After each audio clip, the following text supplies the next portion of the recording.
what you people think, but I think this world we are living in on this planet should be much easier to live in if people were a bit more nicer to each other, and if we somehow try to contribute with making each other happy instead of making each other miserable. Because seriously, a lot of people are very miserable on this planet in today's world. And I don't say everyone was super duper happy back in the days, but so many things has become almost natural and normalized, which is not natural and normalized in my eyes. I mean, how many people are not lonely today? Some people choose it, of course, but the majority don't choose to be lonely. And we are not supposed to be lonely as beings. I mean, of course, there will always be people. We are not always exactly the same. Some people will always be more social than others, and other people will be more unsocial than others and more introverted, want more peace and so on. I'm also not super social all the time. I also need my days on my own where I want my peace and not seeing anyone. Not because I'm angry on people, but because I need my peace.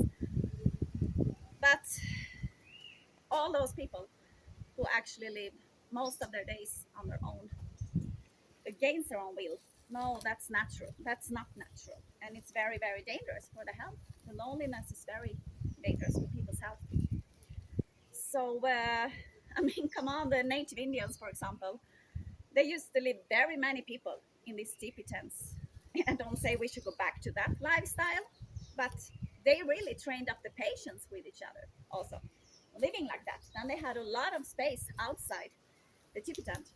So they could go horse riding and the kids could run happily and free and play in the nature and so on. Not many people have it like that. I mean, that much space in today's world. The most people live in cities, mega big cities. As are very polluted many times. Just take Bombay as an example, of many, many examples in today's mega cities, of today's mega cities. I mean, come on, they have to go up early in the morning, take the kids to school or daycare, and they have to run away to work and to try to come in time. And and they have to catch an underground, which is very crowded, so they have to squeeze themselves into the wagon, the train, underground train to come to work. What a lifestyle. I mean, no thanks to that lifestyle. And I know that everyone don't have a choice and so on. But if there is a choice and you hate that lifestyle, try to change it, really. And I mean, I saw a documentary for not many years ago about some tropical islands. And they had really a relaxed lifestyle compared to most people in today's world. Because most people are living stress, and stress has also become something totally natural and normalized in today's world. But is it really normal that we should live with stress? No, it's not. Absolutely not. But these people on those tropical islands, I don't remember exactly where it was in the world. They lived on the nature and they had plenty of fish in the clear water. It was really clear water. They catch fish, and they had so much food that it became too much for them, so it had to lay and rotten. They had plenty of fruit and plenty of fish.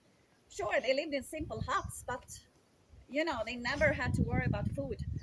They surely had to worry about storms and so on, but then they help each other and build up the hut again, and they haven't, you know, laid a fortune of money to build that hut. So, yeah, it's totally, and the children had plenty of children to play with, and it was very social. So, and they had, when you're born like that, you have everyone you need around you. You have your family, your friends, your relatives, and other people, you know. So you don't really miss much if that's what you're used to. I guess not anyway. So there are really difference on what kind of lifestyles people live still today. So everyone is not rushing away early in the morning and try to catch an underground train, which is totally packed with people. And the indigenous people, they didn't live this routine life as most of us do today. They went to bed whenever they felt like it. They could be late in the night and they went up in the mornings when they felt like it too, at least what I've read about it.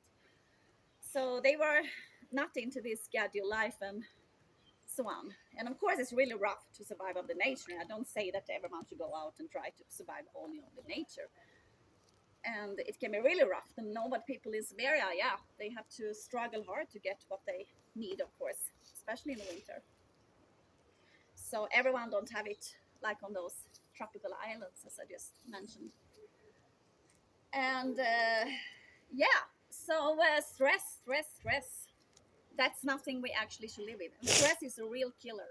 Always remember that stress is a real killer. It kills so many people. Heart attacks, and we get much more easily illnesses when we have a lot of stress because, you know, our immune system goes down automatically when we have a lot of stress within us. And yeah, it's really not always easy for sure to live with stress. It has a lot of consequences. And yeah, so if we are more happier, I'm sure that we are more nicer to each other, which makes this world a bit more easier to live with, even if we always will have challenges in life. But somehow we also have to try to make it easy in our mind. Although no one's life is only easy, for sure not. We have to try to make it easier in our mind. We can also make life more difficult with the way we think. There is a saying that there is nothing so heavy as carrying your own heavy thoughts. And there is some truth in that. Of course, we carry a lot of sorrow when, most people have someone they have lost and so on. So we carry all these sorrows with us. But it depends how you look at life. I mean, there were, I saw some tribes in Africa. They were celebrating, when someone died because they thought that that's when you come to the good world. This is just a passing road. And when they died, they celebrated that. Not because they didn't miss them, but because they were so convinced about that where they come now is a better place. Well, if that is the truth or not, that we come to a better place, I don't know. But it makes life easier. They made death more easier that way. So it can be, you know, it's a nice way to think about it, to think about that. To see it like, yeah, now they finally came to a good place. So, yes. So stress is the killer. So why should we live with it? And we're not supposed to live miserable either. And we are not supposed, you know, I mean, to be in a depressed state of mind most of your life is not normal. I mean, it's a society, I guess, which costs many people those depressions and the stress, of course. Stress also start the brain to produce cortisol, and cortisol is poison for the brain and the body. So we don't really function well when we have a lot of cortisol in our brain and body. So think about that too.